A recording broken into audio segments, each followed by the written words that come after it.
হাতিয়া উপজেলা ও পৌর যুব দলের আহ্বায়ক আংশিক কমিটি ঘোষণা। বাংলাদেশ জাতীয়তাবাদী যুব দলের কেন্দ্রীয় নির্বাহী কমিটির অনুমোদনে নোয়াখালী জেলার হাতিয়া উপজেলা ও পৌর যুব দলের আহ্বায়ক কমিটি আংশিক ঘোষণা করা হয়েছে। নতুন আহ্বায়ক কমিটিতে মোহাম্মদ ইসমাইল হোসেন ইলিয়াসকে হাতিয়া উপজেলা যুব দলের আহ্বায়ক এবং ফাহিম উদ্দিনকে সদস্য সচিব করা হয়েছে। এই প্রথমবারের মতো হাতিয়াতে চালু হয়েছে ইন্টারন্যাশনাল কার ড্রাইভিং স্কুল। বিস্তারিত জানতে স্ক্রিনে দেখানো নম্বরে কল করুন। অন্যদিকে হাতিয়া পৌর যুব দলের আহ্বায়ক হিসেবে আমিনুল্লাহ রাসেল, সিনিয়র যুগ্ম আহ্বায়ক হিসেবে আমিরুল ইসলাম হাওলাদার এবং সদস্য সচিব হিসেবে কাউসার মোস্তফাকে দায়িত্ব দেওয়া হয়েছে।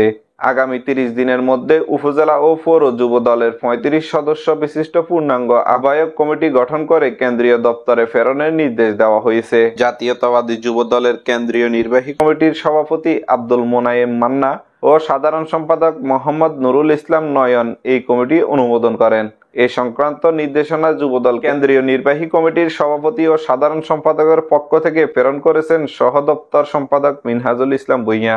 এই ছিল হাতিয়া টিভির বিশেষ আয়োজন, আর আপনাদের সাথে ছিলাম আমি আব্দুর রহমান। হাতিয়া টিভির খবর ভালো লাগলে লাইক, কমেন্ট, শেয়ার করতে ভুলবেন না। ধন্যবাদ সকলকে।